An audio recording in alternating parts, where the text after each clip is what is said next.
Welcome to our next session. This is called Under the Dome. We've been doing this at AAKP for about the past 7 years. And the purpose of Under the Dome is to bring together some of the top lobbyists and government affairs professionals in Washington, D.C. to break down certain issues that are going on in the U.S. Congress, either currently or issues that are building a broader constituency and congressional consensus. We found this session very informative, not only for our own planning, but for many of our activists around the country. This is a fun session, and it gives you some of the practical knowledge that you need in order to be able to do regular congressional contacts, participate in congressional days, and those types of things in the months to come. We always have a great lineup of speakers, and that's no different this year. Really a very good bunch of friends and folks that work with us quite closely at AAKP. Welcome to our next speaker, and that's Peggy Tighe. Peggy serves as a principal at Powers Law Firm, and you may know her quite well as the lead legislative counsel for the American Society of Transplant Surgeons. But she is far more than that. Peggy is a longtime friend of the American Association of Kidney Patients. We've known her for over 10 years. She's been our lead help on issues related to transplant policy, regulation, and executive orders. One of the most interesting things about Peggy is her background. She has a background in disability issues, healthcare issues, aging issues, and issues that involve regulations at the intersection of patient concerns, whether that's pharmaceuticals, devices, things that we all care about as a kidney community. She's a recipient of our 2018 Congressional Action Award and Advocacy Award, which is a high distinction. And probably most importantly to us, she keeps good cheer in many of the legislative battles that we have. So we're going to begin a dialogue here about a couple of different issues of great importance to patients. And Peggy, one of the first things I'd like to ask you off the bat is, it's election season, elections are over. Practically speaking, based on your experience here in Washington, D.C. for many years, what's it like on Capitol Hill after all the dust settles on election day for those that you interact with, both elected folks and staff? Wow. It's a really tough time for Capitol Hill staffers when there's change, like the change we're going to see happen in Congress. And so we're also in the middle of a great resignation. So who has left Capitol Hill? Who is going to be changing jobs and going somewhere else and moving to a different office or a different committee? There were many, many changes that always happen after an election. And we are on top of all of those and making sure that we're helping our allies and our friends get adjusted to the new look of Congress. And so from a practical standpoint, our organizations, along with the American Society of Transplantation and ASN and NKF, we spend a lot of time doing Capitol Hill visits, but in practical terms for patient advocates, what does it mean when there's such a huge changeover and you're a patient in Iowa, in Delaware, in Alabama, who's used to working with our organizations, but that change happens in January. And so practically, what does it mean that we have to do more of in the coming year?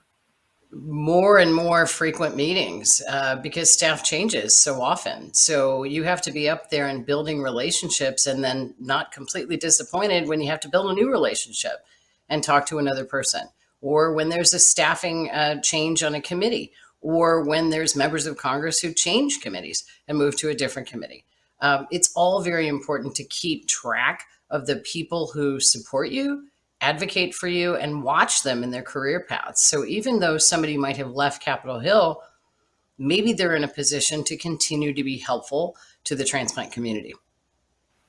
And then what does it mean also, you've been a very big champion on this over the years, and you've really, really trained patient advocates quite seriously about, there's the focus on Washington, D.C., the individual congressional and Senate offices and the committee staff, but also what goes on at their local level in those local congressional offices. So when you see new folks come into the Congress, often in their first term, what does that practically mean at the level of the local office, for example, for patient advocates? Right. Well, I want to start by saying that ASTS really appreciates our relationship with AAKP. As the independent voice for patients, there is no more valuable stakeholder or ally that ASTS has than AAKP. I have had the privilege, and I consider it a great responsibility, to help patient advocates navigate Capitol Hill. So again, I really appreciate you doing that and working with us. And I know that the surgeons I represent could not appreciate more the relationship we have. So in moving forward, going to your fly-in, coming to Capitol Hill or doing a Zoom call with the Capitol Hill staffers isn't enough. You really have to go beyond that and go, as Paul suggests, to the district offices. They also have corollary staffers in the district offices who are there to talk to you. So if you want to, talk about these are the issues I'm dealing with kidney transplant, dialysis, or otherwise, or here's a bill I really want your boss to support, you have two beautiful open windows to talk to your members of Congress in your district office or on Capitol Hill. And then, Peggy, taking a look at what the purpose of our summit this year is. AAKP, as you know, has gone up to Capitol Hill with nearly every kidney organization in the kidney community. And this year, we're charting a new course. Our incoming president, Ed Hickey, is a former AA on Capitol Hill on the House side and has worked extensively on the Senate side as well. And so what we're doing in this policy summit is we're talking to many, many more voices than we have before, because we're shaping and putting together a patient-centered policy agenda, a national kidney patient policy agenda. And as we're doing that, I wanted to get your insights on what's moving around in kidney policy and transplant policy specifically that we might be able to be of assistance on as we're putting that agenda together and then educating our folks on how to get involved for 23 and 24. Sure. Well, I'm most excited that we worked with the AAKP and a couple other groups to get consensus language on a slightly different bill, but very important differences in Living Donor Protection Act. So the Living Donor Protection Act, I'm calling it's our year. We've got to do this. We have a consensus with the insurance industry. So we should be able to be moving a package as quickly as we possibly can in Congress this coming year on Living Donor Protection Act. It's time. We also are facing challenges, significant challenges of folks in the government who are saying that they know better about transplant policy.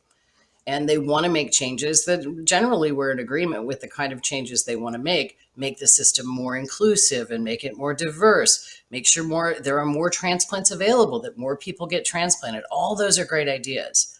But honestly, the devil's in the details.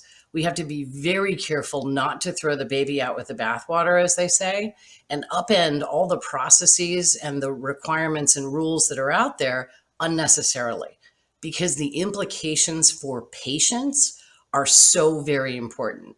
So having patients inform that debate, having physicians, surgeons inform that debate is critical going forward. Congress never should be the ones making transplant decisions. Those transplant decisions should be made by patients and their surgeons and their entire transplant team. And that's a strongly held belief, I know, between our two organizations. And we are very active in making sure that they hear the surgeon voice. And I know you all are wonderfully active in making sure all government entities, hear the patient voice. Well, I appreciate it. Later on today, we'll have an interview with Dr. Matt Cooper from Georgetown, talking about some of the developments in science and policy related to greater diversity in transplantation for underserved populations. But I wanted to circle back to one of the legislative issues that we've worked on for a long time, and that's the Living Donor Protection Act. And I guess two questions for you. In that piece of legislation, I think the focus has been on protections, but you've been very strong on the codification of those things that we've already achieved with the Department of Labor in 2018. And I wanted you to elaborate on that because I sometimes think folks are missing the details there on the Family Medical Leave Act and some of the other things for protection. Can you elaborate on that? Yeah, happy to. I think the simplest way to describe the Living Donor Protection Act is it's all about removing disincentives to transplant, right? So ultimately, the goal is to remove disincentives to transplant. What are those disincentives to transplant? One is, will I be able to keep my job? And the second one is, will I be able to get the insurance I need for myself and my family? So taking the first one first, will I be able to keep my job? We knew for years that the Family Medical Leave Act probably meant to include time off for the giving of an organ, right? But it wasn't clear. So we worked together, I think, in a beautiful way, ASTS and AAKP, to go to the administration and say, you meant this, right? So as a law firm, at my firm, we were able to find what I call the silver bullet, which was information in the legislative conversation they had in Congress in the House. And in that conversation, one member said to the other, hey, when we're passing Family Medical Leave Act, do we mean this for giving the gift of life in the context of organ donation? And the answer on the House floor was yes. So we put that in a letter, sent it over to the administrator and said, hey, isn't it time to make this clear? And it was. And then Paul, AAKP, and others went back and said to the administration, hey, you really need to do this, and this is why. So it was a real team effort, and that's important. So now if you Google, hey, does Family Medical Leave Act cover me? So I can keep my employment as long as I do everything else in the context of the Family Medical Leave Act. And the answer 5 years ago, if you had Googled this, it said, go call a lawyer. Now it says, oh yeah, you're covered. Because what the Department of Labor produced was a letter that said, you are covered. What's better than that? A law that says you're covered. Because a letter might go away depending on the next administration. A law is why that section is still in the Living Donor Protection Act, and we need to pass it. Yeah, no, actually, that was one of the great achievements and a great example of how superior research arms the civil servants with the information they need that they may miss or not be aware of on the congressional record. And in that instance, Richard Knight and I had the opportunity to go to the Department of Labor. I had served there as the chief of staff for Secretary Chow, but we were able to meet with not just the secretary, but just as importantly, the career civil servants in the Wage and Hour Division who actually prepared that memorandum from the secretary for the Department of Labor, clarifying that. And you're correct. That is exactly what we're trying to get so that it doesn't go away. I think that's an important thing for people to understand, that it exists now, but it's only the executive branch side of things. You really need Congress to back it up. And then in taking a look at the rest of the legislation there under the Living Donor Protection Act, what are some of the other things that you think we've been able to smooth out and hopefully position for passage that are very important that folks may not be aware of? Well, I think there are a couple of things one thing that passed into law a couple of years back that we also work closely on is the HOPE Act. And the HOPE Act is HIV to HIV transplantation. Really important change in the law. So back in the day, there was, Ryan White Act, and there were HIV AIDS and all those problems back in the 80s. There was a prohibition against transplants from or to anybody with HIV. We all know that folks who are living longer with HIV now, and thankfully all the medications and the care that they've received, they can live longer. So the HOPE law, we were able to work together to pass so that in a research context, you can have transplantation between somebody who has HIV and somebody who has HIV, right? So the transplant can go between those two folks. This administration is now trying to broaden that, I think, in a very smart way. And we're taking a very close look at that to see if there's a broadening that will be effective and appropriate and proper of the HOPE law. So that's important. We also keep our eyes on, as we talked about, disability and underserved populations and making sure there's not significant disparities, which there are right now, of who's getting transplanted. So the American Society of Transplant Surgeons is taking very seriously and taking a very hard look at how do we do better. We do great. Matt Cooper probably told you. Transplants are amazing. We're over 1 million, right? It's a relatively new science, but we're doing a great job in the United States on transplantation, but we can always do better. Yeah, no, actually, I had a chance to talk to Matt about some of the roles that patients and professionals have played together. Obviously, Richard Knight, our president, has done a fine job on the SRTR, the Scientific Registry of Transplant Recipients, and some of the other bodies that are very involved in generating the data upon which the policy is decided. And it's a great collaboration that we have together. One of the other issues I wanted to ask you about quite candidly is we've seen a lot of this stuff, and you've been around, I've been around.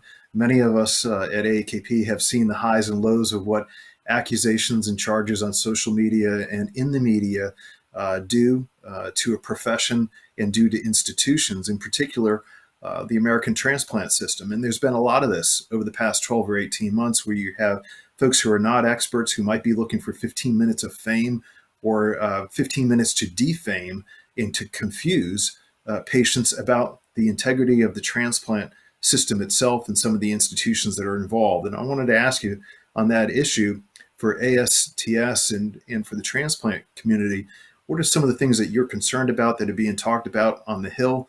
And what are some of the things that you would encourage patient advocates to do to get to the ground truth about what's going on in the discussions about the transplant system and allocation and issues like that?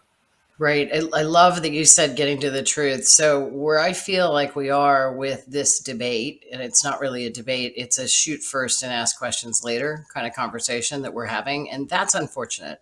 That is unfair. It's the wrong way to make policy. I think the right way to make policy, and again, Paul and I are old enough to remember when we did it right, is that you would ask questions of an industry and of impacted communities and find out what was right and find out what was wrong instead of just shooting up a system or throwing the baby out with the bathwater. I am very concerned that there are folks who are trying to make news and who are trying to find the smoking gun or the dirty actor or something like that in the transplant universe. It would be far better broached, I think, and thought through if it was really thought through. If we use the existing systems, find out where we can make changes that would significantly improve where we're going without looking for a headline or a news story. So, Peggy, let me ask you another question. And this draws from your background, and folks may not know this, but you were one of the top guns for the American Medical Association and for the Health Insurance Association of America.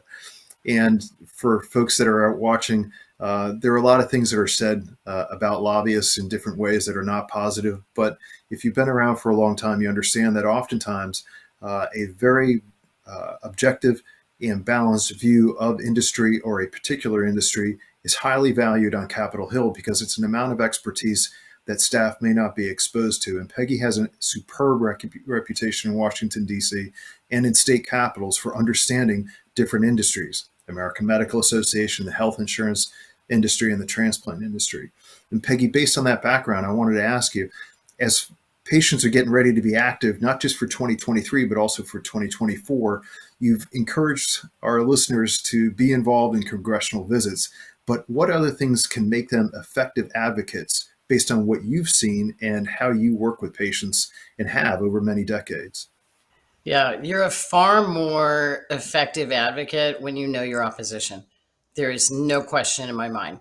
You have stories to tell, and they're important stories to tell. But where you're tying your stories into your knowledge of the opposition and also what the bill does, everyone wants to hear your story. That's very important. But if your story isn't logically tied into what the bill does and how the bill would make your life better, you've not had a good meeting. I'll be really honest with you. You have to think about what you're selling and how your story fits into what you're selling, and you'll be far more effective. And then let me ask you this, Peggy. In your past, on some of the tough legislative issues that you've been involved in, I know that you were very active in the late 1990s on the Patients' Rights Bill in securing that.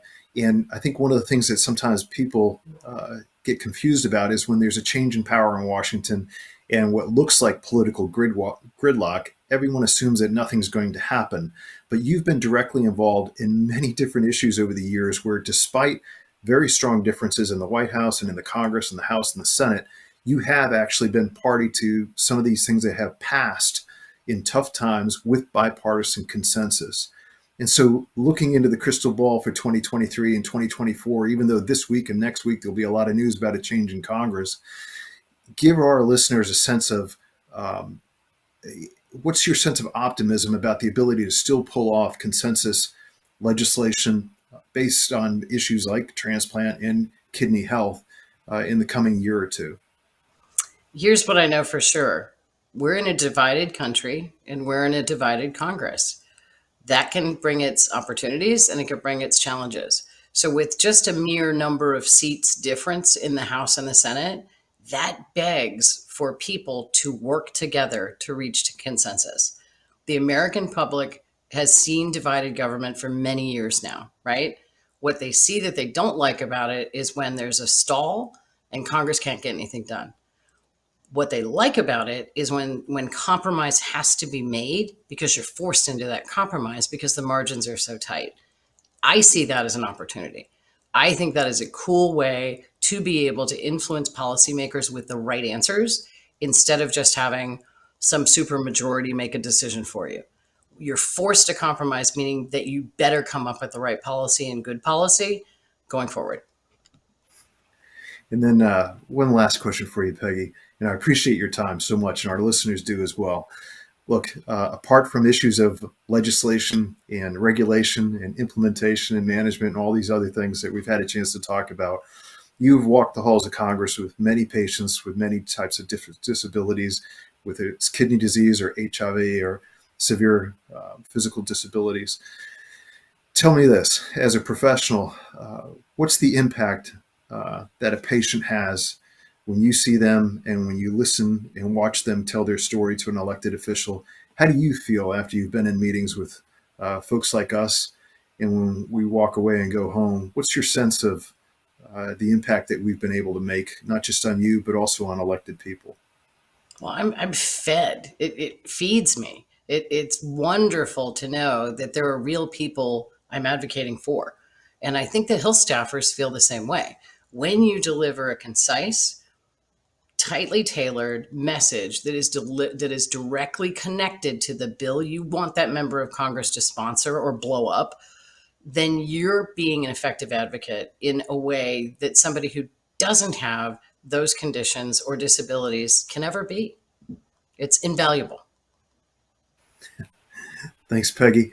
And again, when you folks need a good ally, and just always know AAKP is ready to serve the transplant community. And many of us, myself included, our lives are indebted to the professionals that you represent and to the institutions they represent. And a lot of us wouldn't be here today unless it was for our transplant surgeons. So it's the least that we can do to work on behalf of our donor families, on behalf of those who aren't here, and especially the professionals who are in the arena every day trying to get folks transplanted. We appreciate what you do for them, very much so. Thank you, Paul. I know we appreciate you even more. Thank you very much. Thanks again, Peggy. Our next speaker is Rob Blaser, who's a longtime friend of AAKP. He's received numerous awards from our organization, and you probably know him quite well as the Director of Public Policy for our friends at the Renal Physicians Association. Rob is an unusual character in Washington, D.C. In this sense, he keeps his sense of humor about all things that he does, and he's quite passionate about the work that he does, not just for renal physicians, but most importantly for patients. He has an encyclopedic knowledge of the legislation, the regulations, and the practical implementation of things like payment models, of how regulations governing care and quality are implemented. And so as he takes a look at different issues that are going on in the Congress, he's very proactive in alerting us to things that we should be aware of 8, 10, 12 months down the road. He's a solid partner to us and somebody that we trust immensely. So go ahead, Rob, take it away. Hi, I want to thank AAKP for inviting me to their 5th Annual Policy Summit. I'm Rob Blaser, Director of Public Policy for the Renal Physicians Association. I have a lot of slides to go through in a short period of time, so I'm going to be talking fast, but all of my information, contact information, will be available at the end of the talk, so feel free to reach out to me when you're done. What I normally like to do is give an overview, so we will talk about where we were last year, urgent fall 2022 legislative priorities, RPA's legislative agenda, a Part B reimbursement, and some other legislative initiatives. On the regulatory side, we're going to talk about the recent Supreme Court decision, kidney payment model implementation, the immunosuppressive drug rule, the payment rules, and telehealth and Medicare. So where were we a year ago? A year ago this time, the administration was hurting overall because of the perception of the Afghanistan withdrawal and the beginning of the budgetary and inflation concerns. On the regulatory side, CMS Administrator Chiquita Brooks-LaSure was now fully on the job now. She started in May of 2021, and the vision of her leadership was beginning to emerge. There was welcome quiet after some tumult with the kidney payment models early in the year. They had been delayed, so I think people that were involved in the payment model process were happy that there was quiet and they could adjust to things. And with regard to organized medicine, they were having their annual concern with regard to physician payment. In recent years, CMS has proposed cuts, so organized medicine has to go to Congress to try and get the cuts fixed. With regard to the state of play in DC, toxicity is now something of a way of life. Everyone knows there's exceptionally tight margins in both the House and the Senate, and this is really complicating the effort to get legislation passed. Example of this is the Inflation Reduction Act from this summer. However, the bitterness is somewhat limited to the massive issues that are out there. There's a lot of bipartisan support on smaller topics. This is standard operating procedure, or SOP. Progress on gun control and the chips are hopeful signs for cooperation. With regard to the what's going on with the election year, the compressed calendar, November is likely to be very crazy, and we still have a lot of huge issues outstanding, such as government funding for next year, ongoing support for both Ukraine and COVID, and closer to home physician reimbursement and telehealth. So, of course, the Biden administration had their high highs and their low lows in their first 18 months. And, there's a theory out there that says an administration's second year is when the regulatory cards get played. It might be less true for the Biden administration because they hired a lot of old hands, but it's still out there just the same. Health equity is being emphasized in all policy making, and this was really true from the first rules that came out from the Biden administration. Organized medicine, for its part, is focusing on health policy objectives with a lot of bipartisan support.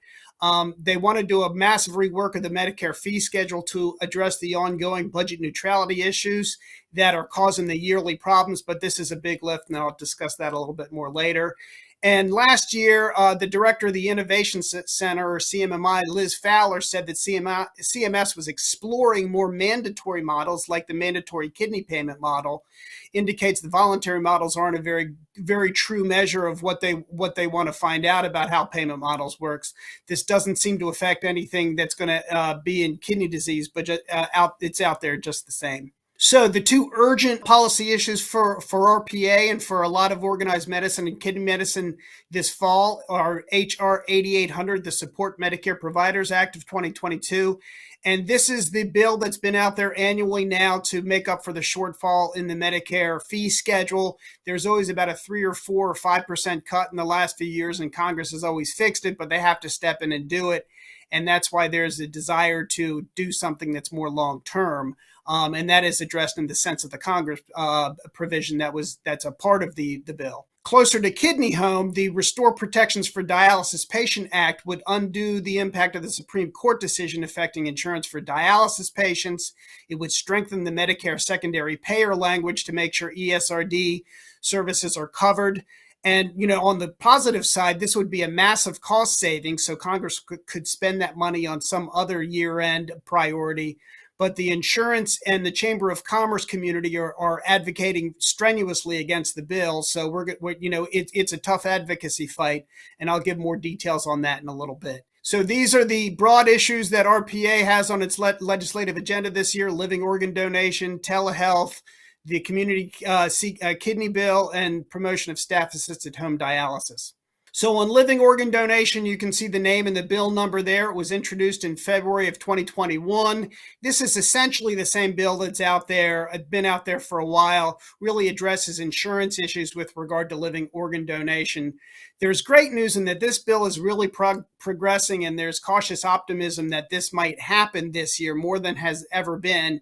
And you can see the number of co-sponsors there. 43 co-sponsors in the Senate is really a great number, almost half of the Senate. And then with regard to telehealth, this is our preferred bill right here. It would address the originating site and geographic restrictions on use of telehealth in Medicare, do some other things. You can see the next 3 bullets, and I'll go to the last sub-bullet. It doesn't interfere with current home dialysis interactions. There are some bills that would remove the requirement for the nephrologist to see their kidney patient every 3rd month. We are opposing the removal of that requirement, and we think that's the home dialysis community trying to make that happen, which we oppose. But again, this is another bill with a lot of co-sponsors. And the funny thing with telehealth, it seems like every member of Congress has their own different piece of telehealth legislation. I think this is the most likely telehealth vehicle, but that is a bit of a crapshoot. We'll see what happens in the next Congress.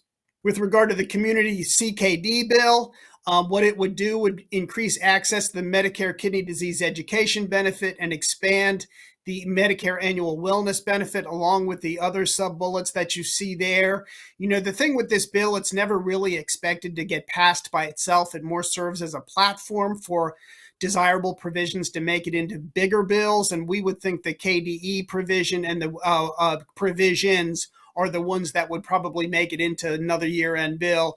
You can see by the limited number of co-sponsors that it's not something that necessarily gets passed by itself, but it's something that will have provisions taken out of it to be included in a bigger bill. And then there's the staff-assisted home dialysis bill. You can see the bill number there, and this would pay for assistance by the staff of a dialysis facility to patients on home hemo and peritoneal dialysis. And the other bullets you see there, 19 House co-sponsors and no Senate companion. One of the positive things I think about this bill is that proponents have realistic expectations for it. Sometimes when these bills get introduced, people are like, we want this passed today. And that's not going to be how it works with this bill, just like it didn't work that way on the immunosuppressive drug coverage bill. It'll take multiple Congresses, but RPA believes this is the right thing to do, so that's why we're supporting the bill.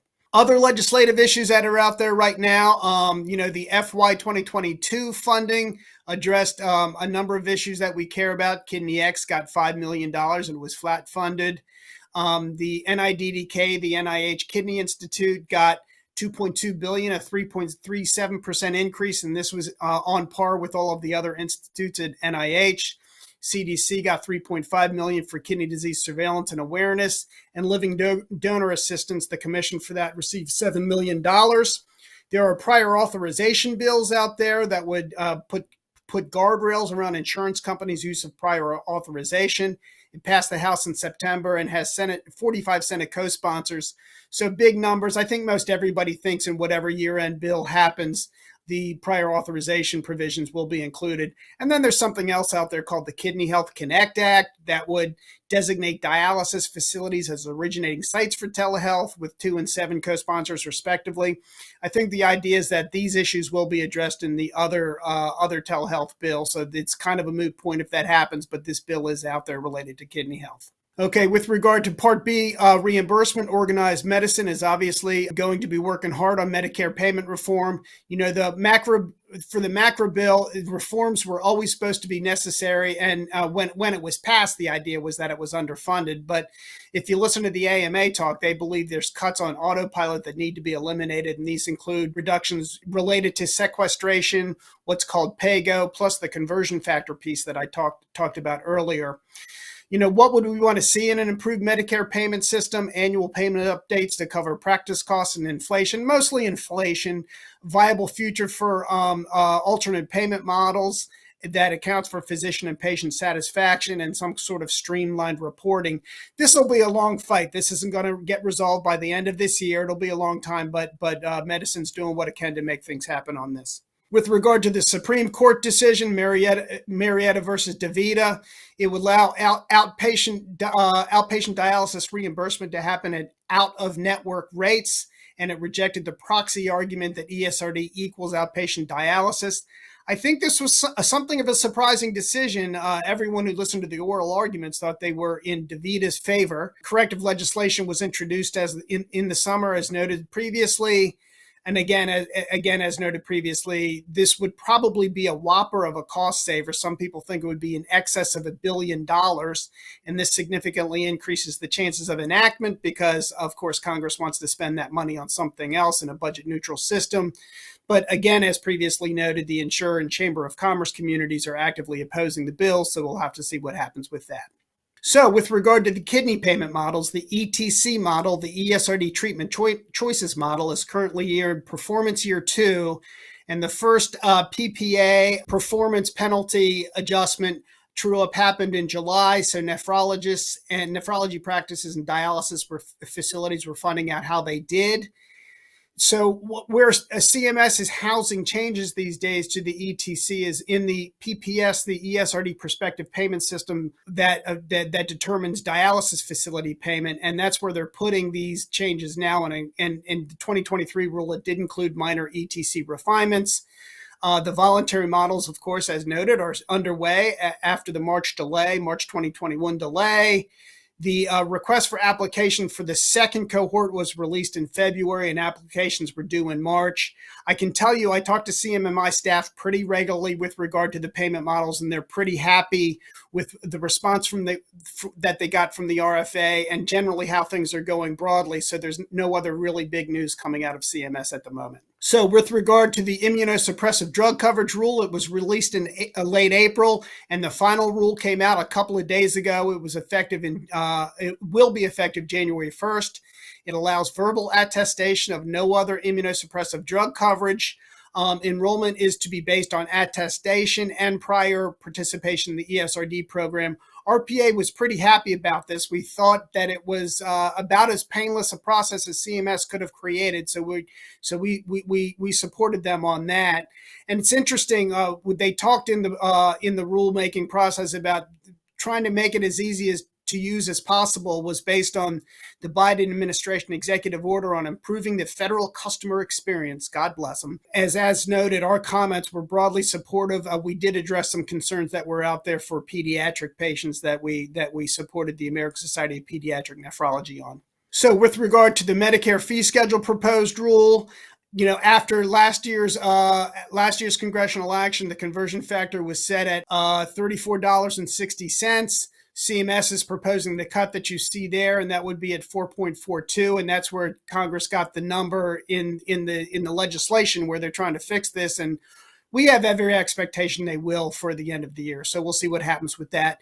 There is also a proposal to update clinical labor pricing inputs for 2023, and this is very bad for vascular access service in office-based settings. And the reason for this is the fact that it reduces payment for whatever practice expenses there are for in-office surgical procedures like vascular access services, and the money goes to primary care. That's what makes this challenging.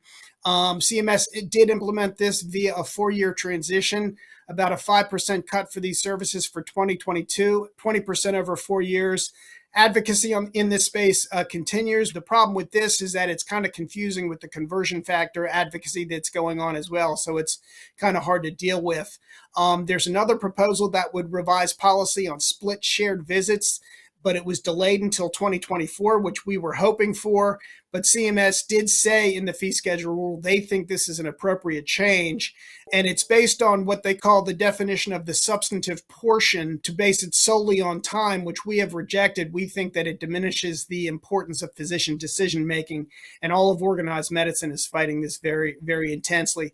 With regard to the values for dialysis services, they only changed incrementally this year, mostly upward, and it looks like it's going to be the same for next year.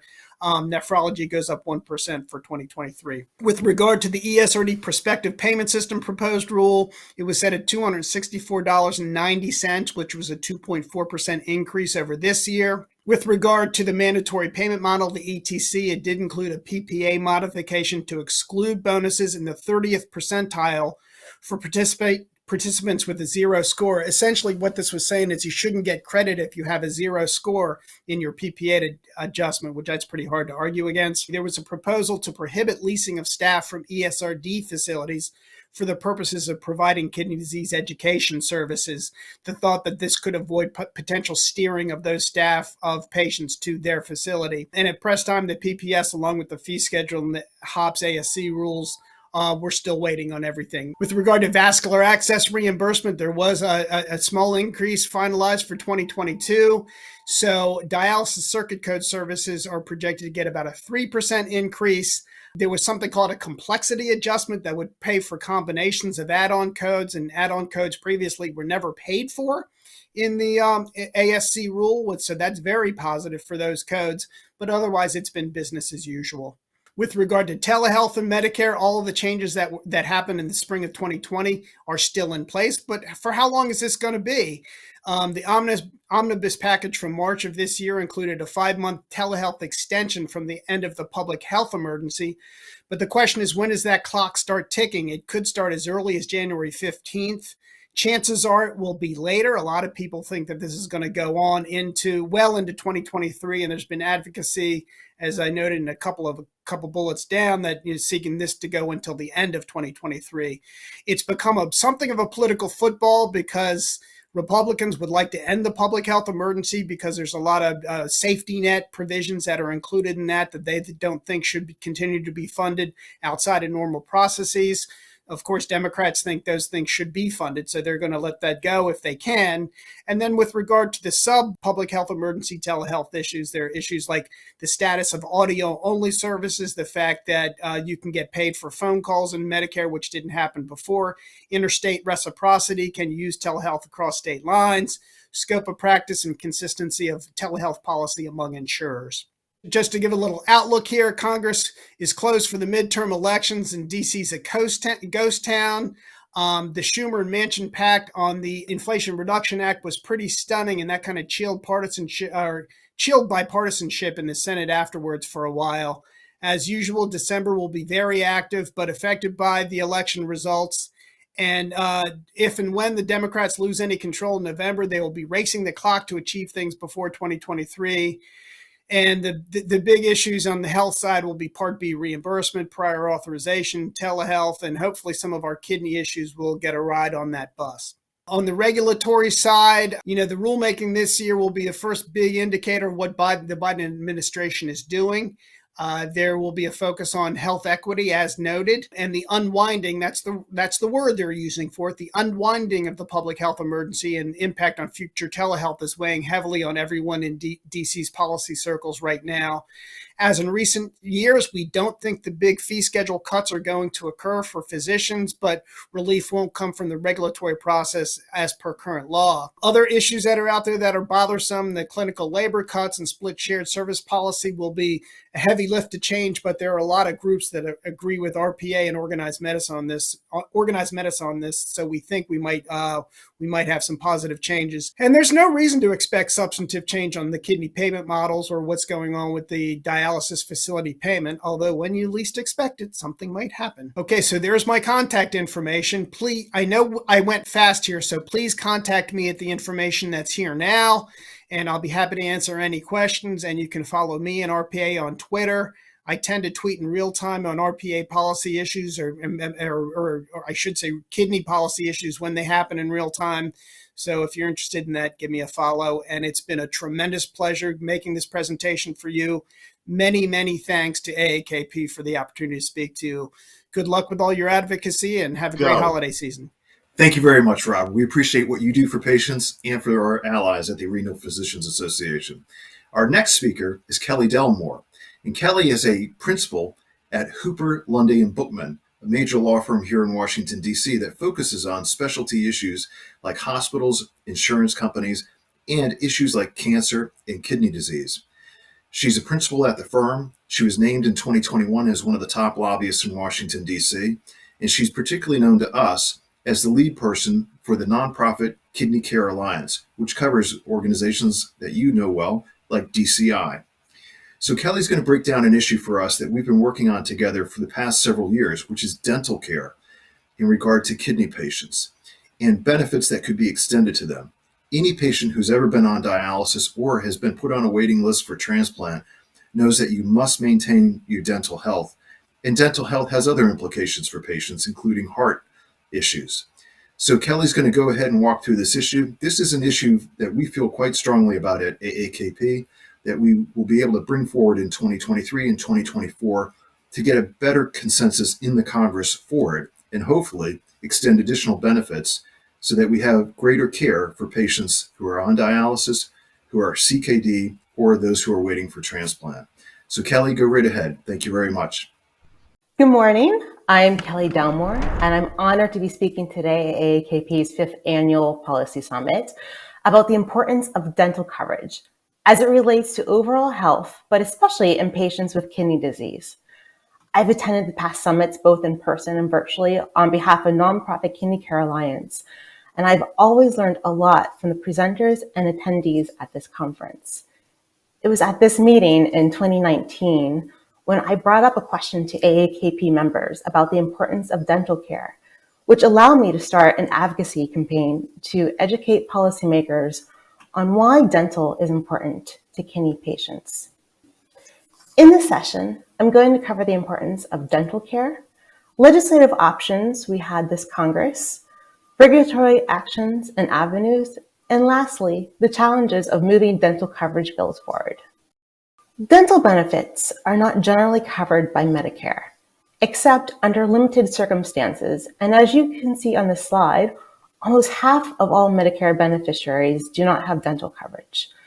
Some Medicare beneficiaries have access to dental coverage through other sources, such as Medicare Advantage plans, but the scope of dental benefits when covered varies widely and is often quite limited, which can result in high out-of-pocket costs among those with serious dental needs or financial hardship. Lack of dental care can worsen chronic medical conditions such as diabetes and cardiovascular disease, contribute to delayed diagnosis of serious medical conditions, and lead to preventable complications that sometimes result in costly emergency room visits. Limited or no dental coverage and cost concerns contribute to individuals foregoing routine and other dental procedures. Oral health is closely tied to overall health, and routine dental care is critical for transplant patients before and after surgery. For chronic kidney disease patients wanting a preemptive transplant, oral health complications and inflammation make it critical that patients receive dental care prior to seeking an organ donor. Without proper oral hygiene, transplants are delayed. In fact, you must have good oral hygiene to be active on a transplant list. In addition, medications used to prevent organ rejection weaken the immune system. A common periodontal infection may lead to much broader health complications when left untreated on a transplant patient. There's also a health equality factor. In the same way that Black and Hispanic Americans are more likely to suffer from kidney failure or wait longer on transplant lists than their white counterparts, they are also more likely to have periodontal disease and cavities which inhibit CKD and transplant coverage. Black and Hispanic Americans are also less likely to have dental insurance coverage, which is vital to ensure continued access to oral health treatment. Currently, Medicare only covers the final oral exam before transplant surgery at a hospital. All other dental care for chronic kidney disease patients before the transplant surgery and before they are even accepted onto an organ waitlist must be handled outside of Medicare. Most turn to the private individual market for a standalone dental plan to pair with their health or Medicare coverage. If not addressed, disparities in oral health treatment and coverage will continue to impact transplant care process and disproportionately limit the eligibility of Black and Hispanic Americans to receive transplants because they do not have adequate access to oral health treatment. Now, turning to other conditions, many cancer treatments have side effects that affect a person's mouth, teeth, and salivary glands. Dental and oral side effects can make it difficult to eat, talk, chew, or swallow. However, with proper oral care, patients can lower the risk of these side effects and manage them if they do happen. But that's if they have access to oral care before, during, and after cancer treatment. For years, there's been much research in tying heart health and dental care. However, research has shown the stronger correlation with heart valve replacement. Bacteria in the mouth may trigger endocarditis in people at high risk. And here's what happens. Bacteria found in tooth plaque may multiply and cause gingivitis. When gums bleed, the bacteria can enter the bloodstream and can infect other parts of the body. In this case of endocarditis, this affects the inner lining of the heart and surfaces of the valves. Once again, this can be prevented with proper oral hygiene and dental care. I talked through these disease-specific dental scenarios not only because they're important, but this is the direction recent policy development is occurring in. It's called medically necessary dental coverage in Medicare. And I will go into greater detail a little later, but wanted to lay the foundation here. Now let's turn to what Congress has attempted to do on expanding dental coverage. As you can see on this slide, and what you will see on my next slide, is that there are many different options on how to provide access to dental care. There was a big push to add dental to Medicare last Congress, and it carried over to this Congress when newly elected President Biden made it one of his priorities. It also included in his initial large domestic policy bill, Build Back Better, which did pass the House, but never passed the Senate due to objections, especially by Senator Joe Manchin. Increasing access to dental care is not straightforward. There are many ways of attempting to do it. As you see here, the Medicare Dental Benefit Act of 2021 is the most straightforward, where it would add dental coverage to the Medicare Part B program. But with this option having been so close to being passed, Congress wanted to play out options. So leadership and committee staff also talked through other scenarios where instead of adding a dental benefit to traditional Medicare Part B, because it costs a lot of money to add it to Part B, instead they could perhaps create a new Medicare benefit like they did with prescription drugs back in 2003 with Medicare Part D. What if they called the new dental Medicare Part T for teeth, and it could be operated similarly to the prescription drug benefit? There was also a lot of discussion around mean testing, where only beneficiaries who qualified for it financially could receive the benefit. Then you also have legislation that only adds medically necessary dental coverage to Medicare.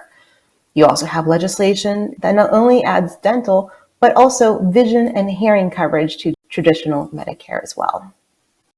You have other avenues of coverage to consider: Medicaid and the ACA marketplace.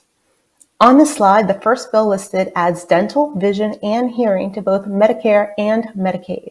You then have the Medicaid Dental Benefit Act of 2021, which would ensure that dental is covered by every state Medicaid plan. And lastly, you have the only bipartisan bill of the bunch, S 4739, the Increasing Access to Dental Insurance Act. As it currently stands, when an individual goes to the federal marketplace, you can only purchase a standalone dental plan if you also buy a medical plan.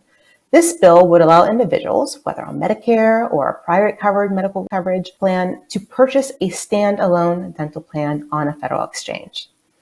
10 states plus DC with state-based exchanges currently allow individuals to purchase standalone dental plans. Marketplace standalone dental plans also provide access to lower premiums. Premiums on the marketplace are an average of $6 to $10 less per month than plans off the exchange. This represents significant savings for consumers. We've also seen state dental enrollment grow. For example, when New Jersey dental enrollment grew more than 20% when they allowed independent purchase on their state-based exchange. With Republicans probably taking over the House and having another 2 years of a very close Senate, no matter who gains the majority, having bills that gain bipartisan support are very important. There was a substantial move at CMS this summer on dental coverage for chronic kidney patients. In the final physician fee schedule payment rule, CMS announced that they will cover medically necessary dental in Medicare for a segment of patients with certain conditions.